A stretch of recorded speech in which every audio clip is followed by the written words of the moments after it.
Hey guys, it's Odaiba here, and in World of Vision JP, they've just unveiled the identity of the new unit that's coming out at the stroke of midnight on March 1st, 2023, and is none other than Dialdo, the final boss of the Untitled Story Chapter 2 series. He is a magic-based user who wields a spear, and we're going to talk about his kit in just a bit. But before that, I just want to put in a quick word from my YouTube channel. If you enjoy my World of Visions coverage here on YouTube, a comment and like on this video would be much appreciated. It helps in feeding the YouTube algorithm, and I also do hope that you'll consider subscribing to my YouTube channel and ring the notifications bell to be informed whenever I put out a new video. Now that we're out of limited guild battle in JP and back to our regularly scheduled normal guild battles, I'm going to be making some videos showcasing the meta teams currently in play in World of Visions JP, and then another video that I'll be working on very soon is actually a request from some people, from some viewers, from the comment section of my YouTube videos, and that is basically like a tier list that lets you know who are the must-pull units coming up in Global for World of Visions Global version, basically from now until 4 months ahead. So I hope you guys look forward to those videos, and yeah, subscribe to the channel, ring the notification bell, and you'll be notified as soon as I drop those videos. Alright, so back to the topic at hand for this video, and that is of course Dialdo. We're gonna take a look at his kit in just a bit. It's quite a interesting kit actually, but first, Dialdo, his sort of title in the game is the Destroyer that seeks the eternal silence, and his main job is Disciple of the Black Void. Despair is an original job, as is the case for most of the cost 100 units in the game. His sub jobs are Kotodama Wielder and Red Mage. So that's a interesting mix of skills he has access to. Now of course he is a cost 100 Earth unit, but as we'll see in a bit, his main job is kind of, how should I put this, kind of not what I expect from him. So let's start by taking a look at his Limit Burst. This is a range 3 cross-shaped AoE attack that can hit enemies from 4 squares away due to the AoE range, and it has a range height of 1 as well as an AoE height of 1. And this move, what it does is it will first deal damage, MAG based damage to all the targets, its damage L, and then following that it will give Dialdo 3-turn single target resistance up, and also the regeneration effect on himself. So very curious that for his Limit Burst, it is a move with kind of decent range 3 to 4, right? And it does damage L, but on top of that, other than this damage L portion, it is for the most part something that is meant to buff his defenses with the single target resistance up and HP recovery for 3 turns. Basically HP recovery is the regeneration effect, regen effect in World of Visions. So keep that in mind. It's something quite interesting that will play into the rest of his kit later on when we discuss it.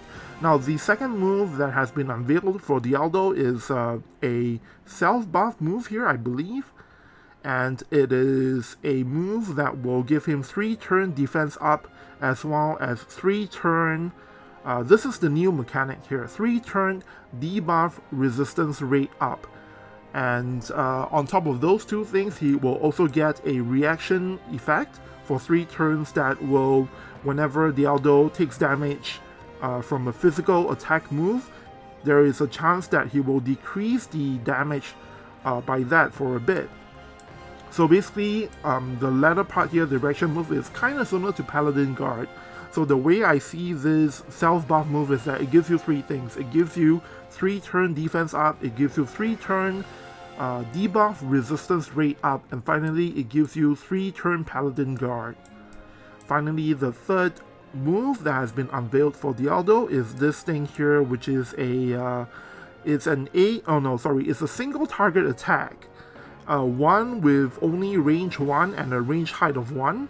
And this move will do, first of all, before even any damage is applied, it will give Dialdo 1 turn healing ability up, and following that, then it will do MAG base damage L to the target and absorb a portion of the damage dealt to recover Dialdo's HP.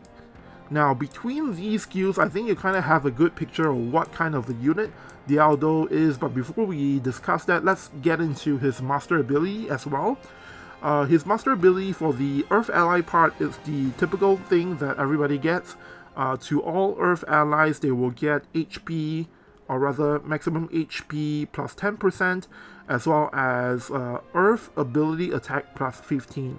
Now for the buffs to Dialdo himself, he gets HP limit plus 20%, as well as, what is this, Spirit penetration plus 10. Alright, so back to what I was saying about the kit. So like I said, this move here is mostly a defensive move. This move here is a self buff that gives him a bunch of defensive stuff. And finally, even the last move that they've chosen to unveil is a range 1 move. All of this highly suggests that Dialdo is going to be either a tank or a magic bruiser kind of unit.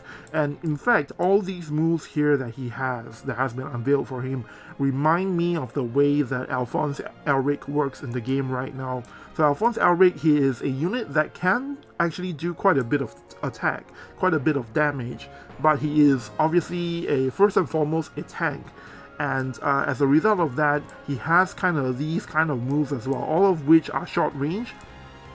So I think the way that Dialdo is probably meant to be played is that you probably want him to get within range 4 within 4 squares of a target, so that he can start using his limit bursts. So that is the first move to come out, and that will give him, increased single target resistance as well as regen for 3 turns. And then after that, the closer he gets, that's when he can do a bunch more damage with moves that will give him, HP recovery and whatever else he has. And one of the reasons why for tanks and magic bruisers their attack moves have to be short range is because you want them to be able to use buffs when they cannot when they are not in range to attack the enemy. So it seems like that is the kind of kit Dialdo has. Now, of course, he does have the Subjobs Kotodama Wielder and Raid Mage. With Raid Mage, a lot of times units with this subjob gain access to Jamming Thrust, which is a 6 range attack move. So I'm guessing if you do want to use him mostly as an attacker, you can probably do so with the Raid Mage subjob, although we do have to wait until the full kit is out to find out whether or not he will actually have Jamming Thrust from Raid Mage. And then from Kotodama Wielder as well, he has a bunch of options from there. Most of the Kotodama Wielder attack skills are, I think, range 3 to 5 as well. But the important thing from Kotodama Wielder is that this job actually gives you access to a bunch of guaranteed hit moves, and it also gives you access to a buff move that gives you move plus 1 for 3 turns. Now, of course, we don't know the exact moves that will be given to Dialdo through the subjobs. For that, we'll have to find out once he's out, once it's been released in the wild. But for now, I think based on what we can speculate from what's been unveiled here, I think he's going to definitely be either a tank or a magic bruiser. And the way I kind of differentiate between those two things is, whether or not he has a way to get sufficient hate to function as a tank. So by the way, for Alphonse Elric, I believe Alphonse Elric doesn't actually have any hate up from his master ability as well, but he gets a bunch of hate from his equipment and from something else, I don't remember what. So that could very much be the case here for Dialdo. Maybe they have, chosen to give us hate up on Dialdo as one of the passes for this main job here that you can select, or, if you don't want him to be a tank, then you just don't equip that passive and just equip something else. And then, of course, we do have details of his new weapon, this spear here that will be introduced alongside Dialdo once it's out in World of Visions JP. Once again, we have to wait until the item itself is out before we can get full details, but it could very well be that they decide to give him a bunch of hate up using this weapon here. Alright, so there is one thing I need to explain further about Dialdo, and that is the new mechanic that is being introduced for him in the defense up buff. So they put in a note here. So basically for this particular buff move, it gives him 3 turn defense up as well as 3 turn, debuff resistance rate greatly increase. And the last part here is basically the Paladin Guard reaction ability effect. So with regards to debuff resistance rate up, what is this? Basically, the way it works is that whenever you receive any whenever a unit that has this receives any debuffs, the effect of that debuff will be reduced based on how much resistance rate you have. And it says here that the maximum you can reduce is up to 50%. So this means that if this move here gives Dialdo debuff resistance rate 50, which is the maximum amount, this means that if you try to use Imperial, if you try to reduce the ice resistance of Dialdo by 38%, it will be instead cut down to 19%. And so on and so forth for other kinds of debuff that you use on Dialdo. So that's how this new mechanic works.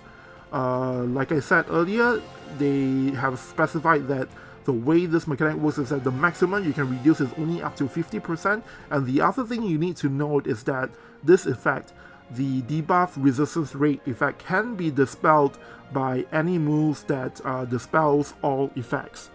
So it sounds like not too strong a new. I mean, the mechanic itself doesn't seem to be very strong.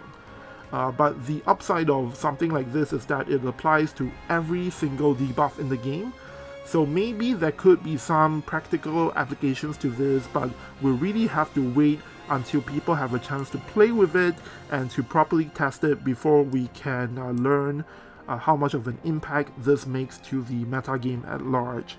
But it's definitely interesting to see that Dialdo is the first unit to have this new kind of debuff resistance rate up. And I'll let you guys know after we've had some chance to play with the new mechanic, and let you guys know if this is something that we need to be cognizant of moving forward. Alright, so that's pretty much it for the units, for all the details that we have for Dialdo that's been unveiled so far. Like I said before, the other thing that's been announced alongside Dialdo is that he will get a new weapon introduced on the same day, which is this spear here. No idea if this will be useful for other units as well. We have to wait until the spear and the unit itself before we can find out the full details. And other than that, I believe the other announcement is with regards to the guild map. But before that, I just want to show you guys here, in case some of you are wondering what kind of weapon user he is. I think I've said this already, but he is confirmed to be a spear user. So as you can see here, this is Dialdo's main job, Disciple of the Black Void Despair. So he is indeed a spear user.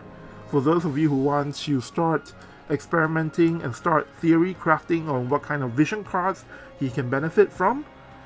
And then finally, the last thing to talk about in this video is the new map for World Divisions JP in March, and it is a map that has HP up and MAG up for all Earth units. It seems to be a pretty interesting map. Just looking at the thumbnail, I presume that the enemy team will be, over here in the back, and then the player team will be over here, and in the middle there's this giant pedestal, like this giant cliff that you can climb up onto, and you'll start raining fire from, with your bow users, and maybe even your your gun users. Maybe you can do something with the range once you're really high up. So it seems to be something that is going to be, I think, quite interesting to play with. If you don't want to climb up onto the ridge, you can of course go around it, and I think we'll have some people who will probably look into strategies for that. So I'm looking forward to playing on this map. By the way, the current map, or rather the new map that we're going to be getting in global version, is actually the guild battle map from November in World Division JP. So this means that there's a good chance that this map here that you're seeing in JP for March, there's a good chance that we will end up playing it either in Guild Battle or Arena 4 months down the line. So I'll be making some videos on the teams that work on this map later this week, early next week. So it sounds like something you might be interested in. Do stay tuned, and I'll let you guys know more about the meta once we've had a chance to take all the teams out for a spin on this new map. Alright, so that's all for this video this time. Like I said, there's a bunch of stuff that will be coming up, so I hope that you guys will look forward to it. And yeah, I guess I'll see you guys in the next video.